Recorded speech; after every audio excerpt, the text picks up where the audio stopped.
Be me 28 years old male. Work as a junior data analyst at a mid-sized tech company. Call it Innovate Solutions. Pretty standard 9 to 5 gig.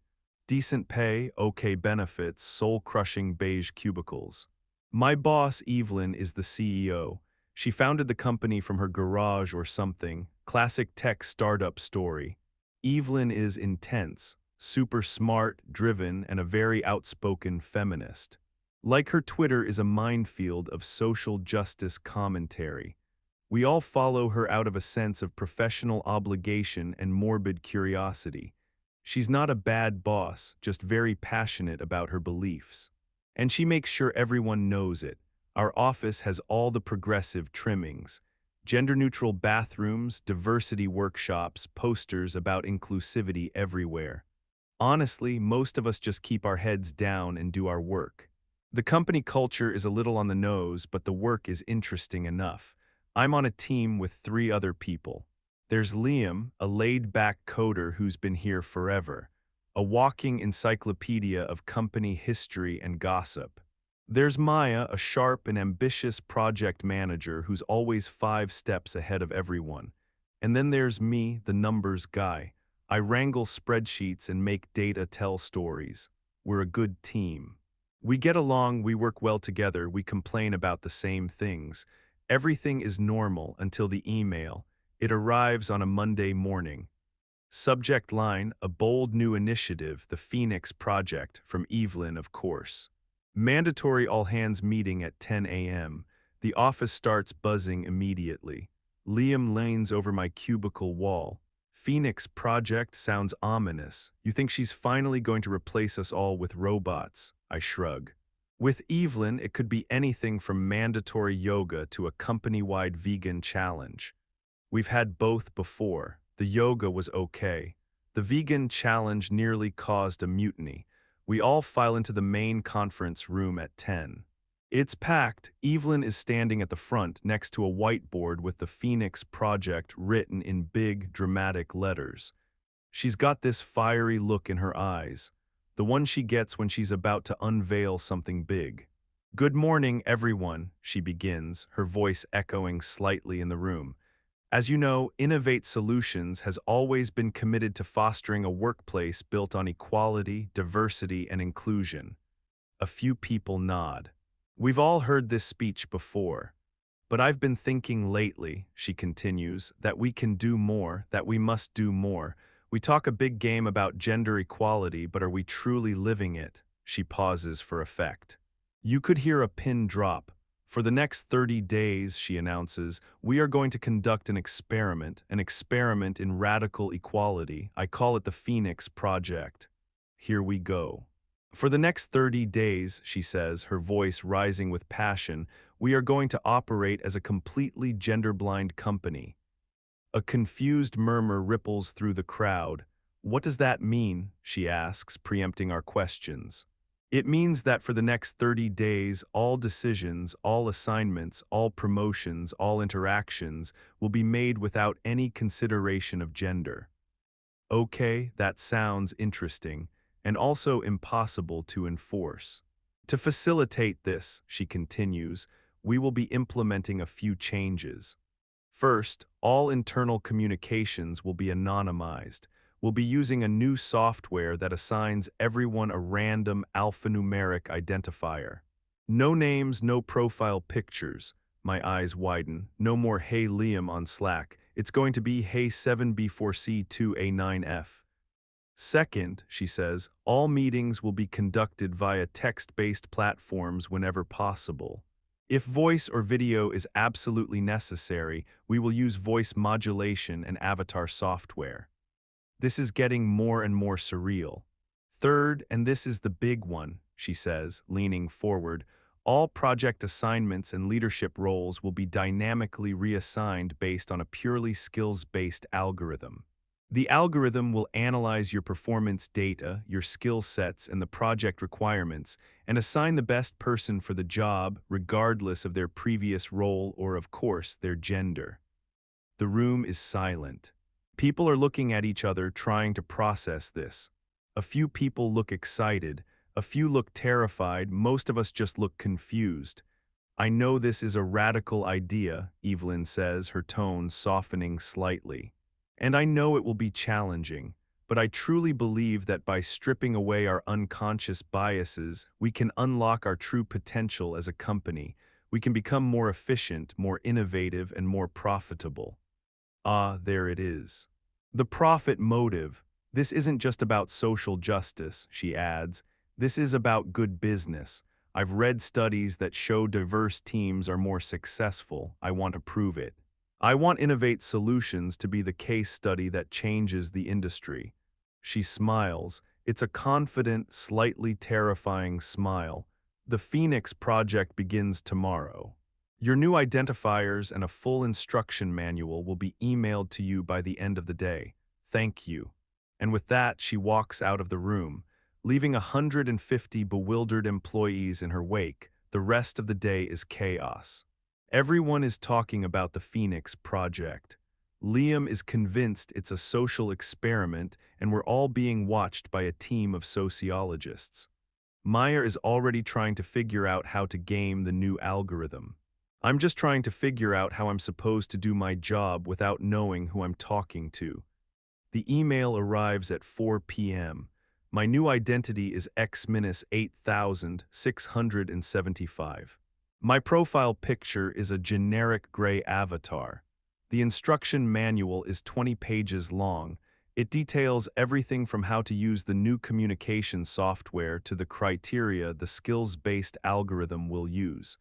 It's thorough. I'll give Evelyn that. She doesn't do things by halves. The next morning, I log into a completely different world. Slack is a sea of gray avatars and alphanumeric codes. It's disorienting. I get a message from Z-1928. Morning, X-8675. Can you send me the latest quarterly report? I have no idea who Z-1928 is. I look them up in the new anonymous directory. No name, no picture, just a list of skills and past projects. I see there in the marketing department. Okay, that makes sense. I send the report. This is going to be weird. The first few days are a struggle. Communication is slow and clunky. People are hesitant to speak up in meetings when they're just a disembodied, modulated voice. There's a lot of confusion. Who's in charge of what? Who do I go to with a problem? The algorithm has completely shuffled the deck. People who were managers are now working on the front lines. Junior employees are suddenly leading projects. It's a mess. I get assigned to a new project. A big one, analyzing customer churn data to identify new market opportunities. It's a huge responsibility.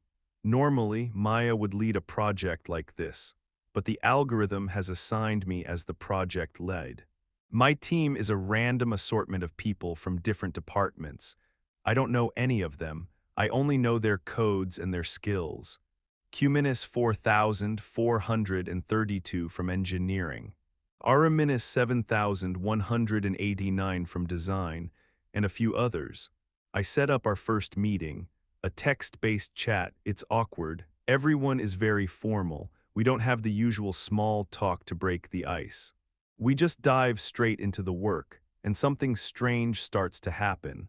Without the usual social dynamics, the conversations are incredibly efficient. Ideas are judged on their merit, not on who they came from. Cuminus 4432, who I later find out is a quiet, junior engineer named Sarah, has some brilliant ideas about how to structure the data. Araminus 7189, a graphic designer named Ben who usually just does what he's told, comes up with a whole new way to visualize the results. No one is trying to impress the boss. No one is trying to one-up their colleagues. We're just a group of anonymous minds working towards a common goal, and it's working. We're making progress faster than I ever thought possible. The project is flying. I'm working harder than I ever have before, but I'm also more engaged, more fulfilled. I'm not just a data analyst anymore, I'm a leader, and it feels good. Meanwhile, the rest of the company is going through a similar transformation. The initial chaos is starting to subside. People are getting used to the new system, and the results are starting to show. Productivity is up, way up. Projects that had been stalled for months are suddenly moving forward. New ideas are bubbling up from all corners of the company. It's like the anonymity has unshackled everyone. People are no longer afraid to speak their minds, to challenge the status quo, to take risks. There's a new energy in the air. A sense of excitement, of possibility. Of course, it's not all sunshine and rainbows. Some people are struggling. The ones who relied on their charisma and social skills to get by are finding it hard to adapt. The ones who were used to being in charge are chafing under the authority of the algorithm. I hear rumors of secret meetings and back channels, people trying to figure out who's who, trying to cling to the old power structures. But for the most part, people are embracing the change. The experiment is working, too well in some ways. One day I get a message from an anonymous user. I know who you are, Exminus 8675. My blood runs cold. You're Daniel from the analytics team. It's Liam, it has to be. How did you know? I type back. Your typing style, he replies. You use too many ellipses. I look back at my messages. He's right, damn it, don't worry, he writes. Your secret is safe with me, but you should be careful. Not everyone is as cool with this as I am. He tells me that a group of senior managers are trying to sabotage the project. They're feeding the algorithm bad data, trying to make it fail so they can go back to the way things were. They're scared, Liam writes, scared of losing their power, scared of a world where their gender and their connections don't give them an unfair advantage. He's right. And I realize that this isn't just an experiment anymore. It's a battle for the soul of the company. I decide to talk to Evelyn, or rather her anonymous persona, which I discover is Aminus1. Of course. I send her a message detailing what Liam told me. I'm nervous, I'm just a junior analyst, a nobody, but I have to do something. She replies almost instantly. Thank you for bringing this to my attention, Exminus 8675. I will look into it. That's it. No follow-up questions, no words of encouragement. For a moment, I wonder if I made a mistake. Maybe I should have just kept my head down. But then, a few days later, an email goes out to the entire company. From Aminus1, it's a progress report on the Phoenix project. She talks about the incredible surge in productivity, the groundbreaking new ideas, the unprecedented level of collaboration, and then she drops the bombshell. It has come to my attention, she writes, that some individuals have been attempting to undermine this project. Let me be clear. Anyone found to be intentionally sabotaging our work will be terminated immediately. A collective gasp ripples through the virtual office. We are on the verge of something truly special here, she continues. Something that could change the way we work forever. I will not let a small group of people, clinging to their outdated privileges, stand in the way of progress. It's a declaration of war, and it works. The sabotage stops. The dissenters go quiet. The project continues. The final week of the experiment is a blur of activity. My team is putting the finishing touches on our customer churn analysis. We've uncovered some incredible insights. Insights that could generate millions in new revenue. We're all incredibly proud of what we've accomplished. We've become a real team, a well-oiled machine, even though we still don't know each other's names. On the last day of the project, Evelyn calls another all-hands meeting. This time it's in person. The first time we've all seen each other's faces in a month. It's strange. I see people I've been working with for weeks and I have no idea who they are. I see Sarah, the quiet engineer from my team. She gives me a small, shy smile. I see Ben, the graphic designer. He gives me a thumbs up. We're not anonymous anymore, but something has changed. There's a new sense of respect in the room, a new sense of camaraderie. We've been through something together. Evelyn steps up to the front of the room. She's beaming. Well, she says, we did it. She pulls up a slide on the projector. It's a graph A graph of our company's profits over the past month, and it's a hockey stick. A massive, undeniable, explosive spike. The room erupts in applause. People are cheering, whistling, high-fiving. It's a moment of pure, unadulterated triumph. The Phoenix project was a resounding success, Evelyn announces, her voice thick with emotion. We didn't just increase our profits. We transformed our culture. We proved that when you remove gender bias from the equation, everyone wins. She looks around the room, making eye contact with as many people as she can. And that's why, she says, her voice ringing with conviction, the Phoenix project is no longer an experiment. As of today, it is the new permanent policy of Innovate Solutions. Another cheer goes up, bigger than the first. People are on their feet, hugging each other, crying. It's a beautiful moment, a moment of hope, of progress, of change. In the aftermath of the meeting, I find myself standing next to Maya. She looks different, less guarded, more relaxed. So I say, I guess you're not the project manager on the churn analysis anymore. She laughs, a real, genuine laugh. Nope, looks like you're the boss now, Daniel. I smile. I guess so. You did a great job, she says, her voice sincere. I was on the team, you know. I was J-3277. My jaw drops. J-3277 was the one who came up with the brilliant marketing strategy that tied our whole project together. You were J-3277, I say, amazed. That was you, you were incredible, she blushes. Thanks, it was liberating, not having to be Maya, the ambitious project manager all the time, just being a person with ideas. I nod, I know exactly what she means. So, she says, a mischievous glint in her eye, what's our next project, boss? I laugh. I have a few ideas. As I walk back to my desk, I feel a sense of optimism I haven't felt in a long time. The beige cubicles don't seem so soul-crushing anymore. The work doesn't seem so meaningless. Something has fundamentally shifted, not just in the company, but in me. I'm not just a number on a spreadsheet anymore. I'm a leader. A change maker, an architect of the future. And for the first time in a long time, I can't wait to see what tomorrow brings. The next few months are a whirlwind. Innovate Solutions becomes the talk of the tech world. Articles are written about us. Case studies are published. Evelyn becomes a minor celebrity.